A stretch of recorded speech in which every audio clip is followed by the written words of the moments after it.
Welcome to Spirits of Whiskey. We explore the wide world of whiskey through the many colorful personalities who make it, promote it, write it, and more. With each podcast, Kerry Moynahan, a certified bourbon steward and bartender, and yours truly, Philip Dobard, director of the cocktail collection, interview whiskey's most important names. From high-profile makers, blenders, and ambassadors, to out-of-the-way innovators and remote pioneers. Join us as we discover the people and elements that give the water of life its spirit.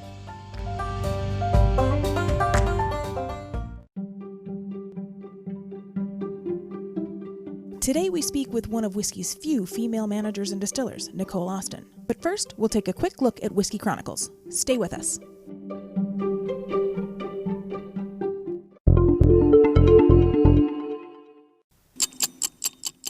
Over the past few months, the COVID-19 pandemic has forced many changes on the United States. First, we saw many craft distillers slow or completely turn over their regular spirit production in order to manufacture the much-needed, and for a time difficult to find, hand sanitizer. Additionally, we've seen many states, in an effort to help bars and restaurants stay afloat, temporarily allow the sale of cocktails to go. And more recently, we've even seen government offer temporary tax cuts and incentives to the hospitality industry and distilleries to further help them weather the lockdown.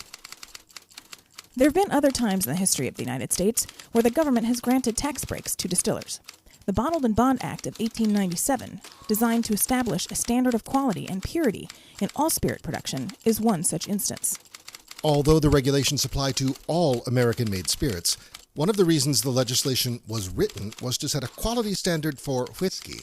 At the time, many whiskeys, even if they'd been colored with tobacco or iodine or still other substances, were labeled straight whiskey. So the federal government gave distillers a tax incentive for following the newly prescribed practice. In order to label one spirit as bottled and bond, it must be a product of one distillation season, from one distillery, and have been aged in a federally bonded warehouse under the United States government supervision for at least 4 years and bottled at 100 proof. Other requirements include the appearance of specific information on the label. Lastly, only spirits made in the U.S. may be recognized as bonded. While it's never been mandatory that distillers participate in the BIB Act, those who do are rewarded with the prestige of having bottled in bond grace their label. As it happens, today, Wednesday, June 10th, 2020, marks the release of a new BIB whiskey from George Dickel. And the person responsible for that new release, a Tennessee whiskey aged 11 years.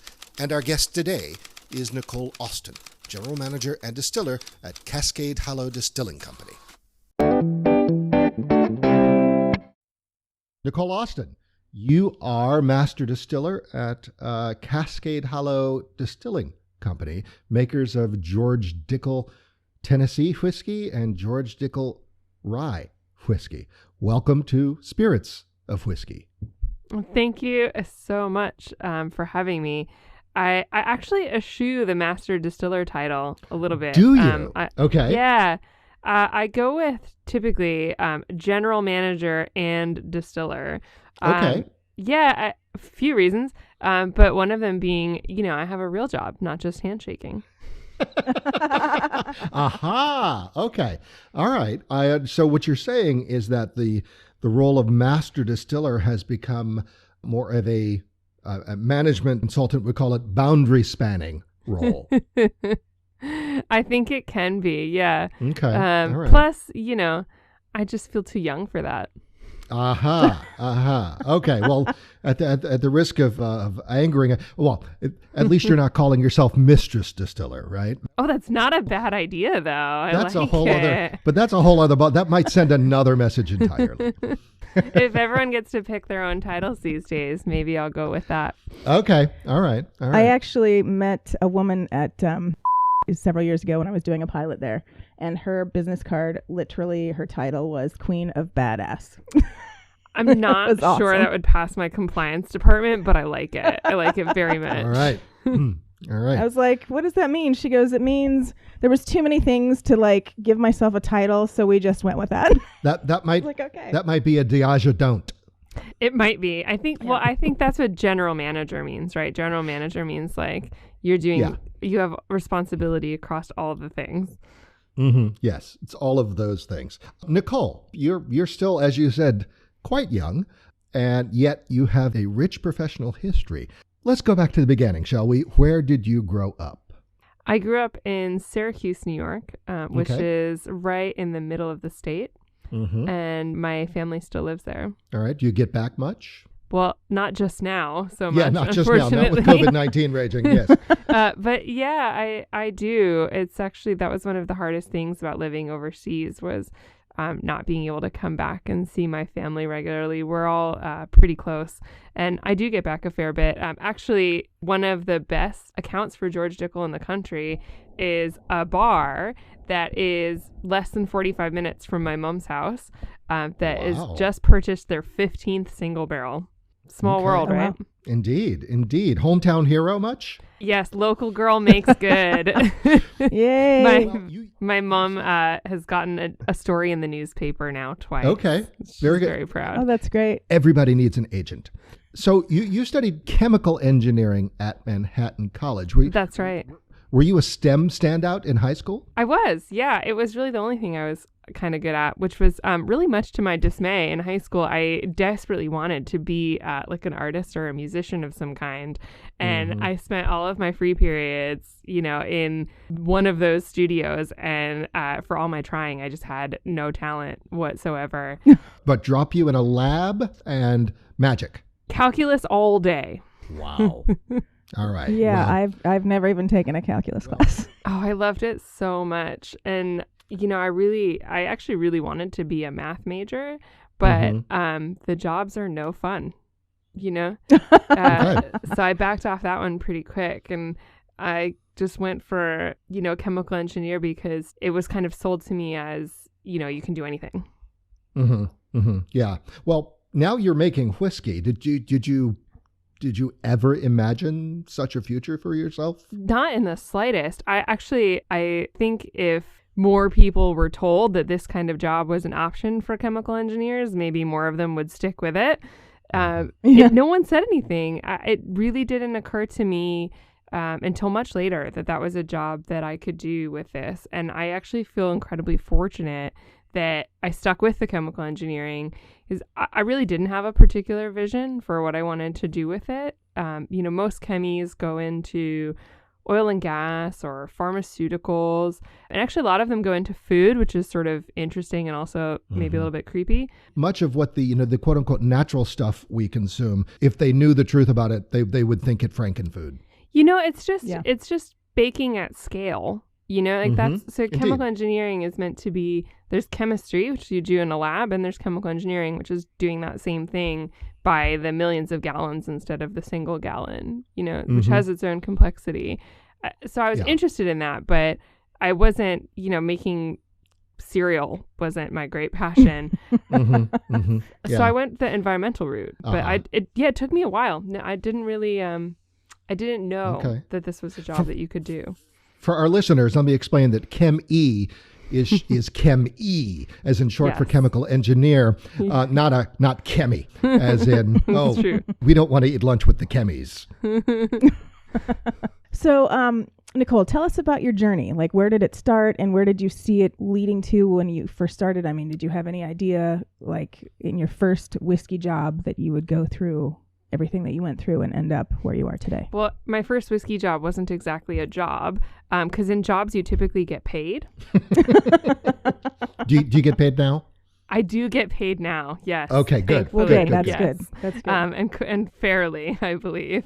The way I kind of got into whiskey was, as I said, like coming out of university, it wasn't something that occurred to me that it was a job that you could do. So the path I ended up taking was I started in environmental engineering, and mainly because that sounded to me like the best way to have a bit of meaning and, satisfaction in my job. You stayed in New York City after graduating. I did. I went to work for a firm that at that time was called BBL, and we mainly served like water and wastewater work in New York City, which was really interesting. I had this total vision of myself becoming like the next Erin Brockovich, and you were going to clean up the Gowanus Canal. Oh, absolutely. I was going to change the world, and I even had like red curly hair, and I was like, this is going to work great. And of course, the reality of that job is was not that, as I'm standing in hip waders in the New York City sewer, like it's not quite as glamorous as I had imagined. Yeah, it sounds kind of dirty. It was. And there was not a single Teenage Mutant Ninja Turtle anywhere. And I was so disappointed. You nonetheless became acquainted with the denizens of New York's underworld. My tours of New York City are great. Let me just say, I can show you all my favorite wastewater treatment plants. They're fabulous. So, I was working in New York City, right? I was in the sewers and it was a cool job. It was interesting. I learned how to be a good engineer. Certainly you learn a fair amount of precision when, the consequence of you messing up would be like sewage flooding people's basements. You take that quite seriously, So I learned a lot, but it wasn't exactly my passion. It wasn't quite what I had imagined. And I hit that point kind of early on that I think a lot of people can relate to of, not really wanting anyone's job above me. And, and it quickly becomes like, the cool part, the engineering part is the thing that you give up first. And, you move up in management and it just becomes about budgets and, it just wasn't exciting. So I was trying to figure out what I was going to do. And I was at a bar in Brooklyn called Char Number 4, which has unfortunately since closed, R.I.P. Oh, that sounds like an amazing name for a whiskey bar. It was amazing. And it was one of those really early bourbon-focused bars. At that time, so many of the whiskey bars were really all about scotch. And bourbon was a bit of an also-ran, And they were totally focused on bourbon. And it was a big part of what they did. But they had all whiskeys, and all the staff was really educated and really knowledgeable, and I was kind of new, and they were pouring me a particular whiskey, and I actually think I was on a date at the time, but it goes to show what I remember from that evening and don't, because he poured me a particular whiskey, and I ended up completely ignoring whoever I was with, and talking to the bartender all night about whiskey, and he just described it to me in such an interesting way, and he happened to say something about how a particular whiskey was distilled, and I just had that moment of like, holy shit, like I literally, that's what I went to school for, like distillation, chemical engineering, like that's literally what I went to school to learn how to do. Why didn't anybody tell me? Char Number 4 was a Tinder toast, if you will. It absolutely was. Yeah, I'll never forget that night. It was just such an instant moment for me of like, obviously this is what I meant to do. It is the closest thing that someone who can only be good at math and science can come to making art, Right. So it just was really obvious to me, that's what I wanted to do. So how did you track down your first whiskey job? Well, once again, job is overstating it somewhat. But the way I spent, maybe a year, maybe 2 years, like showing up at every whiskey event that I could find and like bringing resumes and shaking hands. But at that time, this is like 2009, craft spirits was still really just barely getting going as an idea. And Kentucky was still kind of, you had to have the right last name if you wanted to work there. And, right. Scotland was still kind of hiring all out of the same, 2 universities in Scotland, which obviously I had not attended. So it didn't seem like there was a lot of opportunity. I must have emailed, dozens of people with like a perky little email, and, they all pretty much got back to me and said, we're not really even in a position to hire yet. And then in 2010, Kings County Distillery got the first license to distill in New York City since Prohibition. And that's where I was living at the time. So I kind of was frustrated at that point, and I basically was like, well, this is perfect. It's right in my backyard. Like, I am going to go there and I'm going to get a job, So I show up, and like, they're not even they've made like one batch of whiskey at this point, And I show up, I'm just like, I will work here now, you're welcome. They kind of, if you don't leave, you must belong there. This is pretty much the tack I was taking. Yeah. You're like the distillery cat that's there to only. For our listeners, people should know that Kings County is coterminous with Brooklyn. Yes. So if you've only those who've paid a cable bill know that Brooklyn is in fact Kings County. And that's where they got their name. So I show up there, and, I think we're quite excited at the idea of hiring a chemical engineer, but at the same time kind of said, well, we don't have any money. And I was young and dumb, and I said, well, that's fine. You know, I've heard the term sweat equity, like, let's make me a partner. And so that's how I got into the industry. Was I started with Kings County Distillery in 2010. Wow. Very good.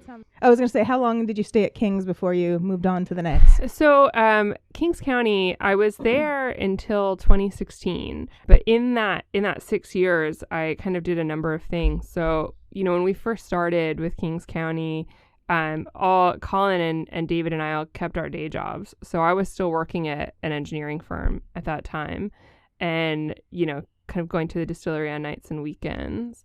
And then when we got ready and moved, we moved out of Bushwick space into the Navy Yard space, and they got some investment, and really we were ready to grow and be kind of full time. But that happened to be the week of Hurricane Sandy, and we got 2 feet of water in the distillery. And, you know, all New Yorkers now know flood insurance is not really a thing.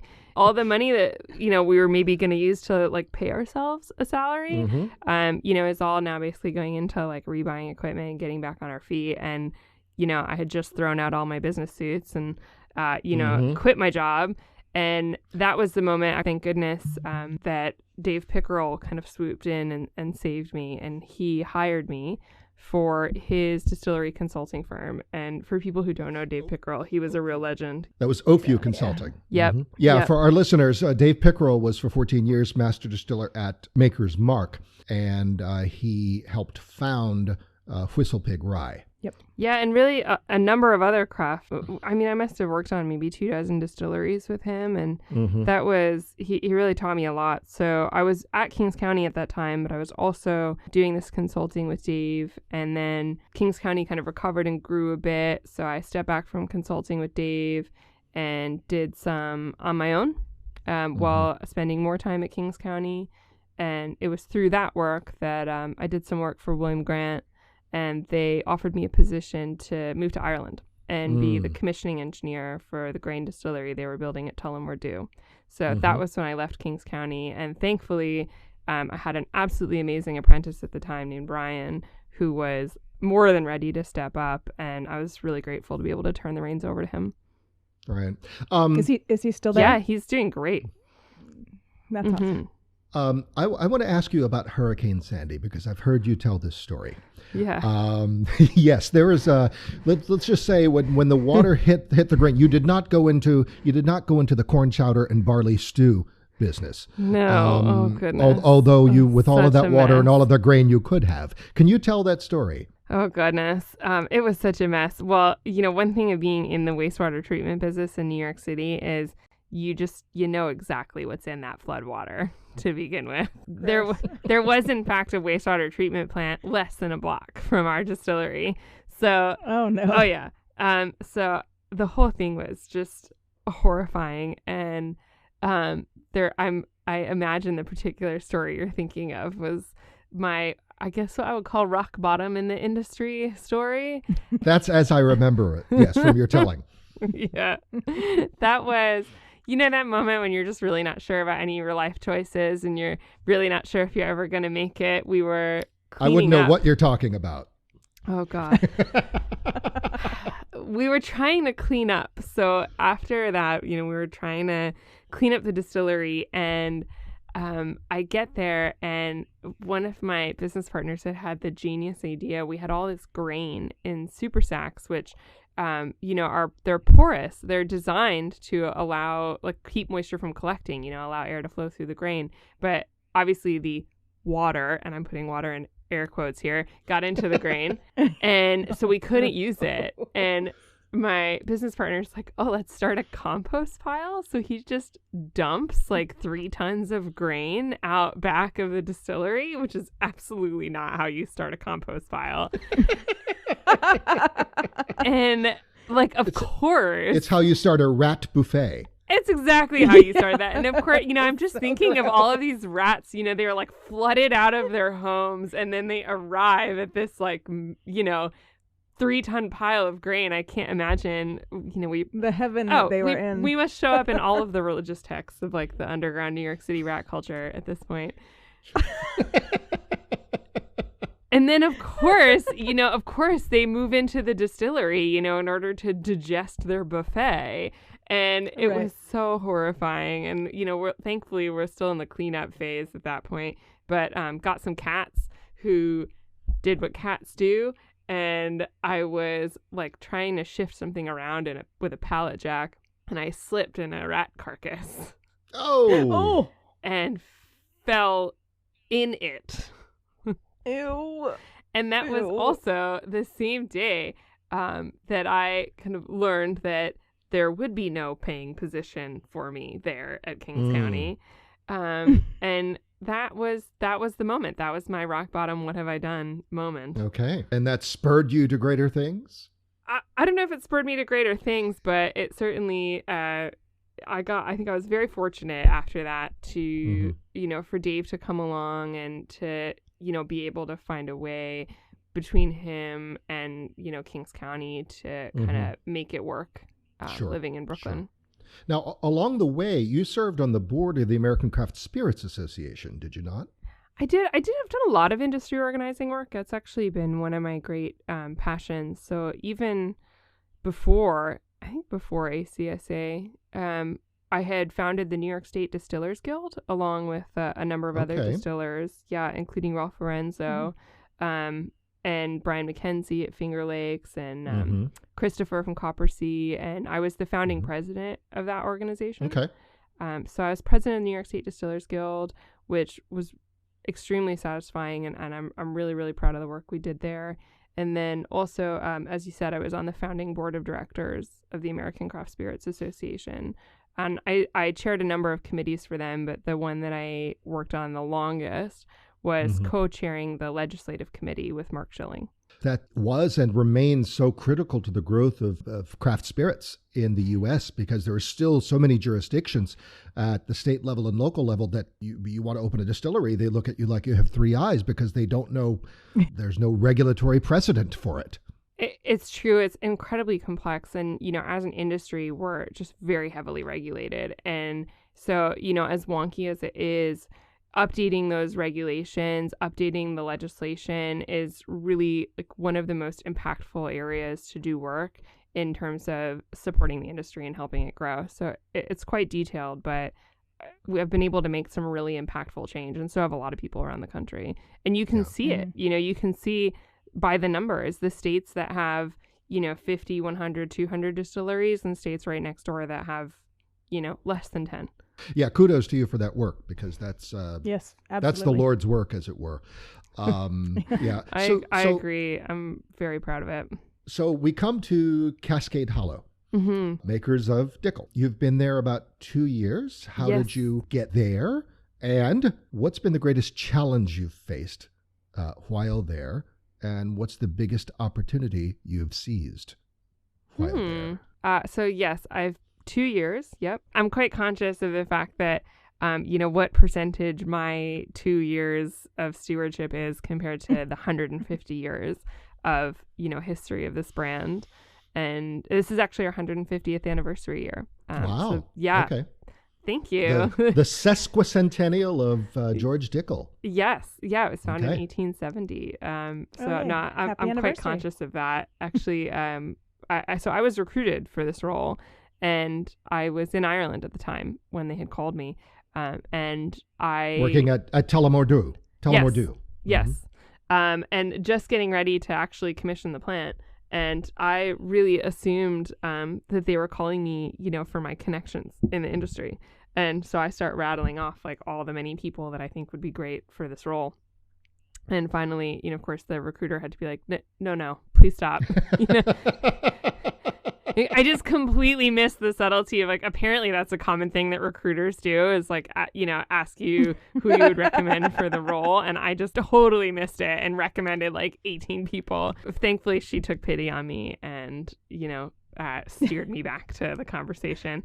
And I was really lucky. I've loved this job. The thing I've been the most excited about, which I think maybe sort of answers both questions, that you asked me both of what's been the greatest challenge and also kind of the biggest opportunity is trying to balance being an entrepreneur, which I think can be incredible, and entrepreneurs produce some truly amazing things. And I am so proud, of craft spirits in general and the industry, all the creativity and passion and inspiration that they're bringing. And, they're changing the whole industry. They're at the front of this conversation. But I also, small business, there's things about it that I always found a bit challenging. I have a deep commitment to, safety. Obviously coming from an engineering background, I try and be quite conscious of, worker safety and, safe manufacturing and just, ethical business. And, those are kind of more hallmarks of big business. And so I've thought a lot about how to bridge that, and how to really try and get the best out of both, to embrace what's amazing about entrepreneurship and small business, and do it in a way that fits in, this kind of very responsible and sustainable and safe and ethical way of doing business, which I feel quite passionate about. So that's been kind of the journey I've been on for the last 2 years, trying to figure out how to balance all of those things. Since you've been at Cascade Hollow for 2 years, how many different George Dickel expressions have you personally been behind releasing in the marketplace other than keeping up the regular expressions? So far, 1.5. I produced George Dickel Bottled and Bond, which was released last year. And that was the one that was kind of entirely my idea. And I blended that whiskey and, worked with a team to make it real. And it's so Bottled and Bond, one of the things that is quite interesting about it that I think is not often talked about. It's quite an antiquated piece of legislation, and you know how I feel about legislative rules. Love them. So it's got a whole bunch of rules which people I think are widely familiar with, which is it has to be 100 proof, has to be 4 years old, has to be the product of one distillery, can't be adulterated with anything other than pure water.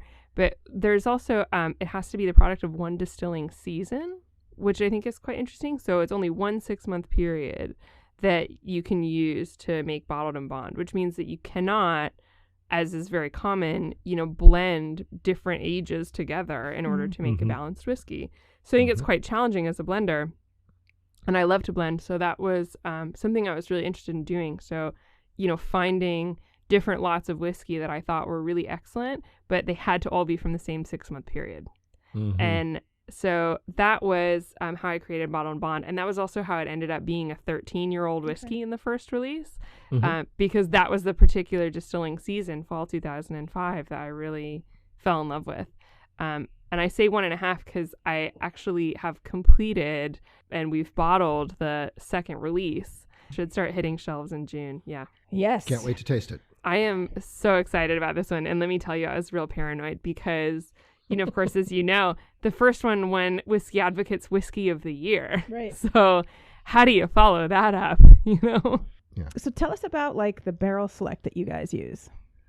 So barrel select is an interesting one for me because I think it confuses people. What does that mean? And fair.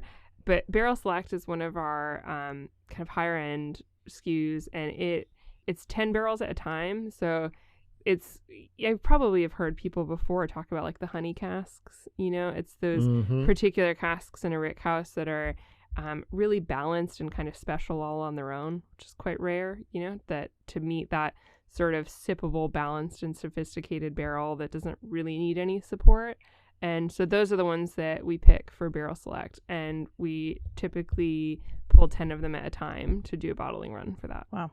When people tell me that they don't like whiskey or they don't like George Dickel, that tends to be often the one that I point them to, because you really couldn't not like it. It's lovely. All right. Got it. Okay. Finally. Yes. Cocktails. What do you drink? What is your Real go-to answer? type Highball. category? Highball. So built. Yeah. Oh wow. Okay. I'd say that's an uncommon answer in this forum. Yeah, that's so I tend to actually most often at home, my drink of choice is what we sort of affectionately call a low ball, of more of a 1-to-1 or 2-to-1 dilution instead of the standard 3-to-1 highball dilution. So it's a little bit more whiskey forward, and I tend to put in a dash of bitters or maybe a teaspoonful of sherry if I'm feeling fancy. Yeah, that's how I typically drink it at home. That's the real answer. Okay. All right. Is whiskey highballs your go-to? Yes. Or you? Yes. Okay. All right. Well, we want to thank you so much for coming on the show today, Nicole. We've had a great, wonderful time talking with you. Thank you so much for having me. It's and we very much look forward to your second release of the Bottle and Bond. It's coming soon, and I am so excited. You'll have to tell me if I tried to make it too perfect. But I think it turned out pretty great. We'll let you know. Thank you. Nicole Austin, enemy of the good. That's right.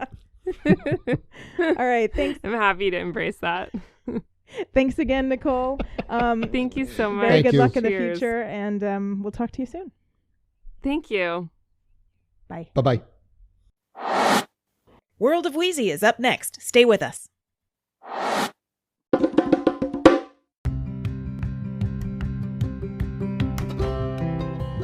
Hey, Louise. Nice to have you over here this week. Today is a very special day because today George Dickel puts out their second Bottle and Bond made by their distiller and manager, Nicole Austin. And she sent us an early release bottle so that we could try it and talk about it for today's release. So I love it. I've already finished way more of this bottle than I should have in this short amount of time that I've had it. I found some stuff that I really like with it, but you tell me what you think. Well, first of all, we need some Dolly Parton going on in the background here to go with this Bottled in Bond George Dickel because I'm feeling good. I loved it. I loved it. I loved the burn. I loved everything about it. And you know what else I was thinking? I might want this with a pecan pie. But a chocolate pecan pie, a dark chocolate pecan pie. I think a little sliver of that after a big meal with this whiskey would set you straight. Yeah, I was thinking it would have to be something more after dinnery because this is 100 proof. And if you have it before dinner, forget about it. You can have it before dinner if you don't care if you make dinner or not. And some days that's the case and that's fine. But no, I think after a good meal when your stomach is full and you just want to have a little sliver of something sweet and top the tank with this high proof whiskey, yeah, night kitty. So how would you prepare it? I've never had a chocolate pecan pie. Is that like in the crust? You make a chocolate ganache and then that gets poured into a pie crust and you add the pecans to it. So yeah, there's 1,000,001 different recipes for a chocolate pecan pie, but that's how I would do it. So it'd be a little Frenchy mixed with a little bit of Southern style and a standard pie crust. I'd probably use lard for that pie crust. It's savory, and also you got a lot of fat from the pecans. So I don't think a butter crust is necessarily necessary. I'd go definitely more for a lard crust, and that's what my grandmother would have done, and she was from Tennessee. So well, there you go. And she's probably very familiar with the George Dickel brand then. Well, actually, I think she kept a bottle of Mogan David. If you are familiar with that, Mad Dog 2020. It was like fortified wine. Oh. I think she kept that on in her nightstand or under the bed, or I think she had a nip of it in a jelly jar before she went to bed at night. But she died when I was young, so those are distant memories. Well, I think the pecan pie with chocolate, I'll just have you make me one and send it over because... Listen, you provide the whiskey, I'll provide the food. I got no problem with that. Deal. Total deal. All right, Louise, well, thank you so much for coming today, and it was great to have you again in studio, and we will see you again next week with our next guest. Sounds good. Cheers.